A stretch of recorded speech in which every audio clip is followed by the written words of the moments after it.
J'ai récemment créé un groupe sur Facebook qui vous propose un rendez-vous mensuel autour d'un ouvrage de psychanalyse. Cette vidéo fait suite au premier échange qui a eu lieu autour du texte de Freud intitulé Sur le rêve. Elle vous propose une analyse de cet ouvrage afin que vous puissiez mieux en saisir les idées et les concepts qui y sont développés. Bienvenue chez la psychanalyste. Je m'appelle Anne-Angélique et je suis donc psychanalyste et sophrologue. J'ai créé cette chaîne afin de vous proposer des contenus sur la psychanalyse, son histoire, ses ouvrages de référence, ses principaux concepts, ses courants majeurs, mais aussi sur les psychanalystes qui ont fait d'elle ce qu'elle est aujourd'hui et sur ceux qui veillent à la faire évoluer en fonction de l'évolution de nos sociétés. Outre cette chaîne, vous trouverez en barre d'infos un lien vers mon blog. Je vous invite également à vous abonner à ma page Facebook et au groupe de lecture psychanalytique dont vous trouverez les liens en barre d'infos. À présent, passons à l'analyse du texte de Freud sur le rêve. Sur le rêve est un texte bref, publié en 1901. C'est un abrégé de l'interprétation du rêve que Freud a publié un an plus tôt, donc en 1900. Sur le rêve se veut plus simple et plus pédagogique. Freud s'intéresse aux mécanismes de formation des rêves et à l'interprétation des rêves. L'interprétation du rêve, publiée l'année précédente, a été un flop, alors que Freud y avait consacré 4 ans pour sa rédaction. L'objectif de Freud est donc très clairement de promouvoir ses découvertes ainsi que la psychanalyse. L'ouvrage est composé de 13 chapitres contre 7 pour l'interprétation du rêve.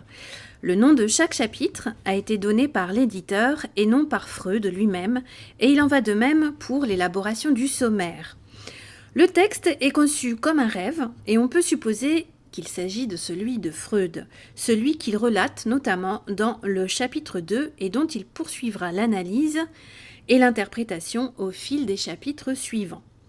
Il est à noter à ce sujet que le titre n'est pas anodin, sur le rêve et non sur les rêves, alors même qu'il y a plusieurs catégories de rêves. Le titre vient d'ailleurs corroborer l'idée que Freud veut que son travail soit enfin reconnu, c'est d'ailleurs le contenu de son rêve. Mais avant d'entrer dans le vif du sujet, Freud consacre son premier chapitre à la littérature scientifique sur les problèmes du rêve. Il ne consacre ici qu'une centaine de pages contre 400 dans l'interprétation du rêve. Depuis plus de 2000 ans, les rêves sont considérés comme des manifestations de puissance supérieure, démoniaque ou divine. Aujourd'hui, la mythologie a laissé place à la psychologie. Les scientifiques cherchent à comprendre le rêve. Freud relève 3 approches du rêve. Une approche philosophique, pour laquelle le rêve permet de séparer l'âme du corps. Une approche scientifique, pour laquelle le rêve est influencé par les stimuli extérieurs pendant le sommeil. Enfin, une approche populaire, pour laquelle le rêve a un sens et permet de prédire l'avenir grâce à son interprétation à l'aide de symboles. Ce qui est important et tout particulièrement intéressant pour Freud, c'est la signification du rêve. Freud va donc non seulement s'intéresser à la fonction biologique du rêve, mais aussi et surtout à sa fonction symbolique avec une question qu'il se pose, le rêve peut-il s'interpréter ? Freud propose une nouvelle méthode d'analyse du rêve. Cette méthode lui a permis de résoudre des névroses, c'est la psychanalyse. La relation entre les rêves et l'état d'éveil est la même que celle entre les angoisses et la conscience. Le procédé d'interprétation, d'analyse du rêve que Freud s'apprête à décrire n'est pas simple, ni facile à mettre en œuvre. En pratique, sa mise en œuvre pourrait exiger initiation et exercice. Rapidement, Freud évoque la libre association qu'il utilise déjà en analyse avec ses patients. La libre association permet de mettre de côté tout jugement, toute censure et d'atteindre le désir caché à l'origine de la pathologie d'un sujet. En donnant pour exemple de mise en pratique de cette libre association sur son propre rêve, Freud invite le lecteur à tenter cette expérience par lui-même sur ses propres rêves. Avec cet exemple, Freud veut montrer comment fonctionne le principe de la libre association appliqué à l'interprétation du rêve. L'analyse de ses rêves ainsi que ceux de ses patients ont permis à Freud de constater qu'il y a deux contenus différents du rêve. Le contenu manifeste, c'est ce dont nous nous souvenons du rêve, les scènes, les émotions qui l'accompagnent, et le contenu latent, c'est la partie cachée du désir accompli par le rêve. Pour passer d'un contenu à l'autre, le rêve utilise des mécanismes. Ce qui permet de passer du contenu latent, la partie cachée, au contenu manifeste, nos souvenirs du rêve, c'est ce que Freud appelle le travail du rêve et qu'il explique dans les chapitres 4 et 5 de son ouvrage. Avant d'aborder le travail du rêve, Freud nous explique qu'il y a différents types de rêves et que l'étude des rêves des enfants, qui paraissent dénués d'intérêt au premier abord, lui a permis de comprendre que le rêve est un accomplissement de souhait. Freud classe les rêves en 3 catégories. Ceux qui sont porteurs de sens et compréhensibles immédiatement, ceux qui sont cohérents et clairs mais qui restent déconcertants, et enfin ceux qui sont incohérents, confus et absurdes. L'opposition entre les contenus manifestes et latents est particulièrement intéressante dans les 2e et 3e catégories. Concernant la première catégorie de rêve, il est clair qu'elle ne requiert pas le travail du rêve, ni ne nécessite d'analyse ou d'interprétation. On pourrait alors penser que cette première catégorie n'a aucun intérêt. C'est pourtant cette catégorie de rêve que l'on retrouve beaucoup chez les enfants. Leur étude a permis à Freud de constater que les rêves de cette première catégorie sont de simples accomplissements de souhaits, dénués de voile. Ce sont des rêves qui accomplissent des désirs sans aucune censure.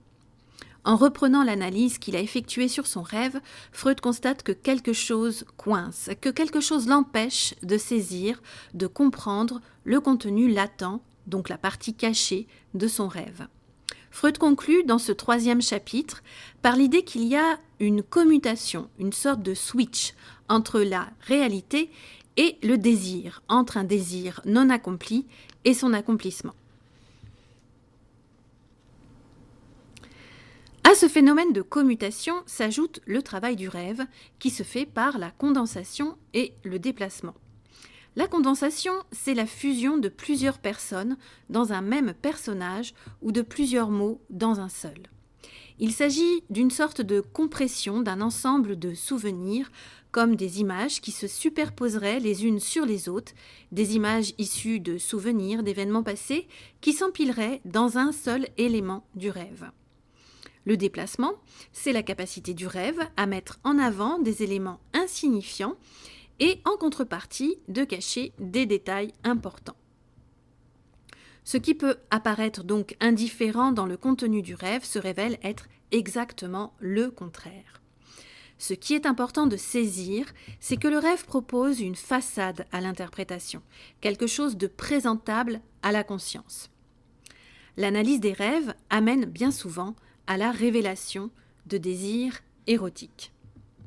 Il est aussi important de bien comprendre l'idée que le langage de nos rêves est symbolique.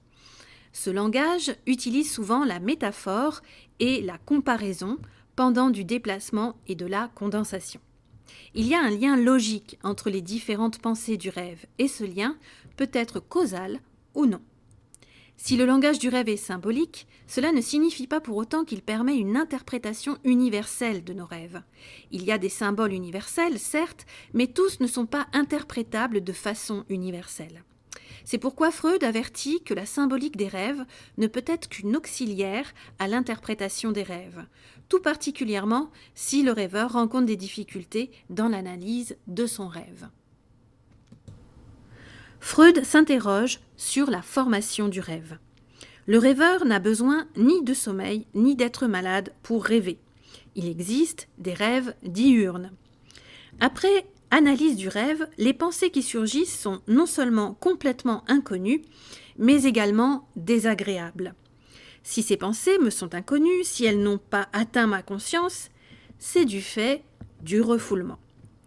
Freud expose sa première topique. Il y a deux instances, l'inconscient et la conscience, avec au milieu une censure qui filtre ce qui est agréable de ce qui ne l'est pas. Ce qui est désagréable est retenu dans l'inconscient. C'est le refoulé. À la lumière du refoulement, on retrouve les trois catégories de rêves qu'on avait au début, mais formulées différemment. Il y a ceux qui présentent sans voile un souhait non refoulé, ceux qui représentent un souhait refoulé mais sans voile, et enfin ceux qui expriment un souhait refoulé de manière voilée. Ce que signifie le rêve, ce sont des accomplissements voilés de souhaits refoulés. Ce refoulé ne peut être complètement retenu quand l'individu dort. À l'état de sommeil, la censure est diminuée, mais peut encore modifier ce qui va passer dans la conscience. Freud se demande à quoi sert le rêve.